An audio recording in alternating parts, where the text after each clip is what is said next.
हमारा पिछला टॉपिक था participation of people in employment और self employed and hired workers. अब हम करते हैं अपना अगला topic employment in firms, factories and offices. In the course of economic development of a country, labor flows from agriculture and other related activities to industry and services. अगर हम economic development की बात करें जो कंट्री का है, उसमें labour जो है वो हमें कहाँ मिलती है? एग्रीकल्चर में भी मिलेगी या और जो एक्टिविटीज रिलेटेड होती हैं इंडस्ट्रीज या सेक्टर सर्विसेज से, उसमें भी हमें लेबर मिलती है। In this process workers migrate from rural to urban areas. ऐसे में क्या होता है, जो वर्कर्स हैं अब वो गांव से शहर की में आ जाती है काम की तलाश के लिए। Eventually, at a much later stage, the industrial sector begins to lose its share of total employment as the service sector enters a period of rapid expansion. होता क्या है, बहुत बाद की स्टेज है ये कि जो इंडस्ट्रियल सेक्टर है अब उसका जो एक शेयर है टोटल एम्प्लॉयमेंट का, वो जो है जैसे सर्विस सेक्टर जो है क्योंकि एंटर कर जाता है, इतनी तेजी से बढ़ रहा है, इसका ट्रांसमिशन जो है या एक्सपेंशन बहुत तेजी से हो रहा है, इसकी वजह से जो इंडस्ट्रियल सेक्टर है उसका जो टोटल एम्प्लॉयमेंट का शेयर है वो कम होने लगता है। This shift can be understood by looking at the distribution of workers by industry. अब ये हमें कैसे शिफ्ट देखने को मिल रहा है, क्योंकि जिस तरह से डिस्ट्रीब्यूशन हो रहा है वर्कर्स का इंडस्ट्री के थ्रू। Generally we divided all economic activities into 8 different industrial divisions. अब हम जितनी भी इकोनॉमिक एक्टिविटीज हैं उनको अलग अलग 8 इंडस्ट्रियल डिविजन्स में भाग देते हैं। They are agriculture, mining and quarrying, manufacturing, electricity, gas and water supply, construction, trade, transport and storage and services. ये सारे 8 में जो है हमने इंडस्ट्रियल डिविजन्स किए।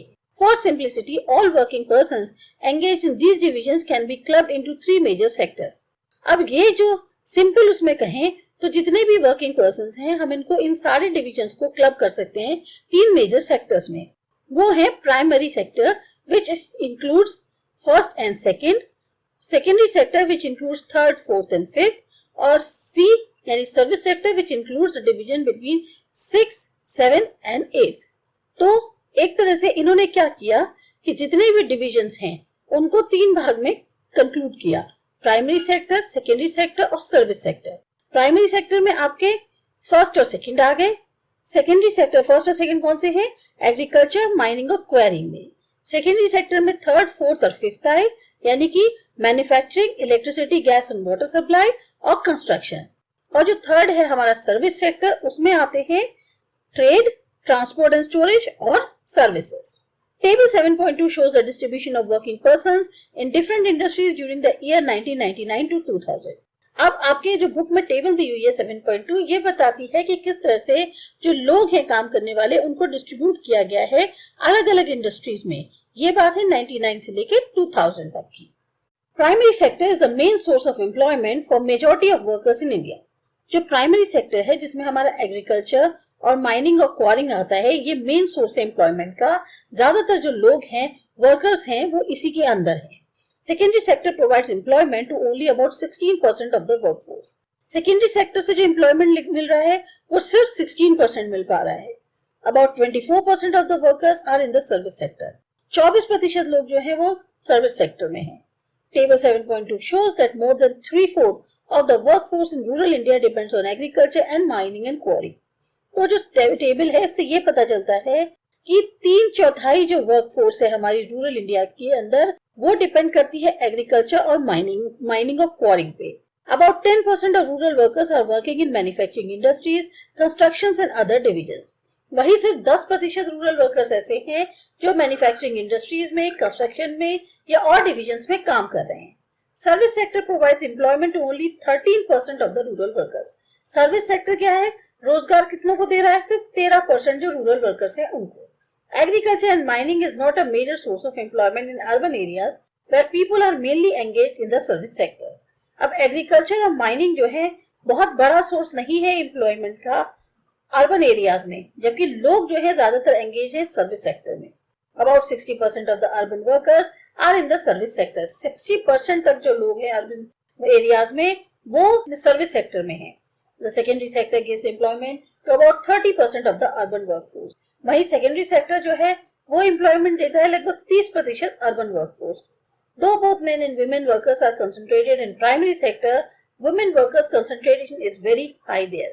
कहने को मेन और वुमेन दोनों वर्कर्स जो हैं वो कंसंट्रेटेड है प्राइमरी सेक्टर्स में ज्यादा से ज्यादा, लेकिन विमेन वर्कर्स का वहां पर कंसंट्रेशन कहीं ज्यादा है.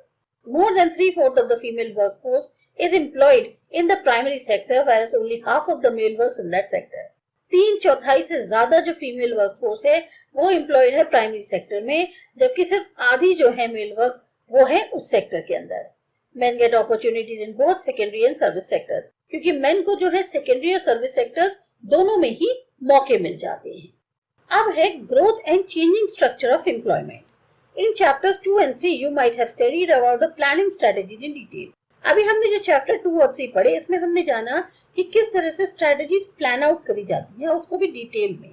Here we will look at the two developmental indicators, growth of employment and GDP.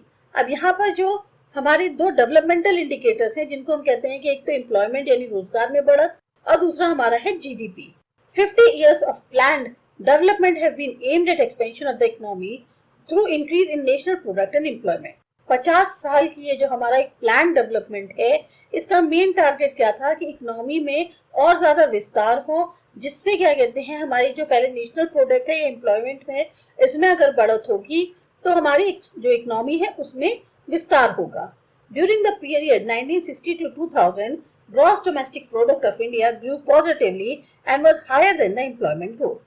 जो 1960 से 2000 का पीरियड था इसमें जो ग्रॉस डोमेस्टिक प्रोडक्ट थी इंडिया की वो बहुत तेजी से बढ़ रही थी, पॉजिटिव थी और कहीं ज्यादा एम्प्लॉयमेंट ग्रोथ से ज्यादा थी. However, there was always fluctuation in the growth of GDP. GDP की ग्रोथ में हमेशा जो है फ्लक्चुएशन रहा है. During this period, the employment grew at a stable rate of about 2%. और इस पीरियड के दौरान जो एम्प्लॉयमेंट था वो भी लगभग 2% एक की दर से बढ़ रहा था, स्टेबल था. Chart 7.3 also points at another disheartening development in the late 1990s. अब चार्ट 7.3 जो है वो भी एक और ऐसे डेवलपमेंट के बारे में बताता है जो कि लेट 1990s में था. Employment growth started declining and reached the level of growth that India had in the early stages of planning. जो एम्प्लॉयमेंट ग्रोथ था वो हमारा उसमें कमी आने लग गई और नतीजा ये हो गया कि वो उस लेवल पे पहुंच गया जिस लेवल पे इंडिया उस टाइम पे था जब हम लोग शुरुआत कर रहे थे प्लानिंग स्टेज की. During these years, we also find a widening gap between the growth of GDP and employment. इतने जो साल गुजरे इसमें हमने पाया कि जो एक गैप था GDP की ग्रोथ का और एम्प्लॉयमेंट के बीच में भी बहुत बड़ा गैप आ गया. This means that in the Indian economy, without generating employment, we have been able to produce more goods and services. इसका मतलब क्या हुआ कि हमारी जो इंडियन इकोनॉमी है उसमें एम्प्लॉयमेंट तो हम जनरेट नहीं कर रहे, लेकिन उसके बावजूद भी हम गुड्स और सर्विसेज को प्रोड्यूस कर पा रहे हैं. Scholars refers to this as phenomenon as jobless growth. तो जो scholars हैं वो इस प्रक्रिया को कह रहे हैं कि ये jobless growth हुई. So far we have seen how employment has grown in comparison to GDP. अभी हमने ये भी कहा कि किस तरह से employment में बढ़त हुई थी GDP के मुकाबले. Now it is necessary to know how the growth pattern of employment and GDP affected different sections of workforce. अब ये जानना बहुत जरूरी है कि जिस तरह से ग्रोथ पैटर्न है एम्प्लॉयमेंट का और जीडीपी का ये कैसे अफेक्ट कर रहा है अलग अलग सेक्शंस को वर्कफोर्स की. From this we will also be able to understand what types of employment are generated in our country. अब इससे हम ये समझने में आसानी होगी कि कितनी तरह की जो एम्प्लॉयमेंट है वो हमारी कंट्री में जनरेट किए जाती हैं. Developmental strategies in many countries including India have aimed at reducing the proportion of people depending on agriculture. जो हमारे यहाँ की डेवलपमेंटल स्ट्रैटेजीज हैं बहुत सी कंट्रीज में जिसमें इंडिया भी शामिल है, उनका मुख्य उद्देश्य क्या है कि जो प्रोपोर्शन है लोगों का एग्रीकल्चर पर जो डिपेंड है उसको कम किया जाए. Distribution of workforce by industrial sectors show substantial shift from farm work to non farm work. जो वर्कफोर्स है उसका डिस्ट्रीब्यूशन इंडस्ट्रियल सेक्टर्स के द्वारा ये दर्शाता है कि काफी हद तक फार्म वर्क से लोग अब शिफ्ट हो गए हैं नॉन फार्म वर्क में. In 1972-73, about 74% of the workforce was engaged in primary sector, and in 1999-2000, this proportion has declined to 60%.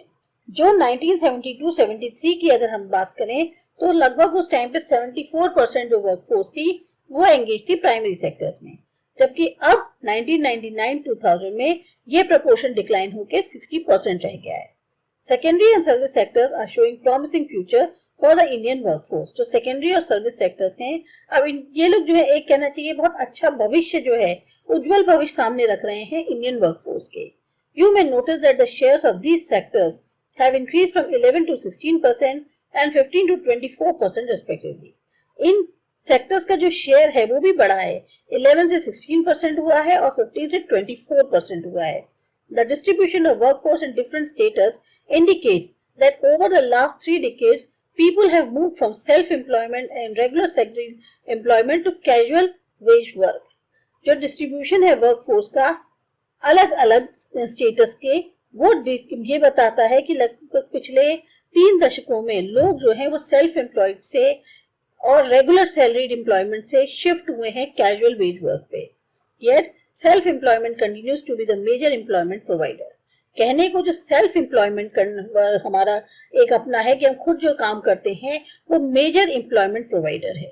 Scholars call this process of moving from self-employed and regular salaried employment to casual wage work is called casualization of workforce। तो जो scholars हैं उनका ये मानना है कि ये जो प्रक्रिया है कि सेल्फ एम्प्लॉयमेंट से या रेगुलर सैलरी जो एम्प्लॉयमेंट होता है उससे मूव करना एक कैजुअल वेज वर्कर के तौर पे, उसे कहते हैं कैजुअलाइजेशन ऑफ वर्कफोर्स।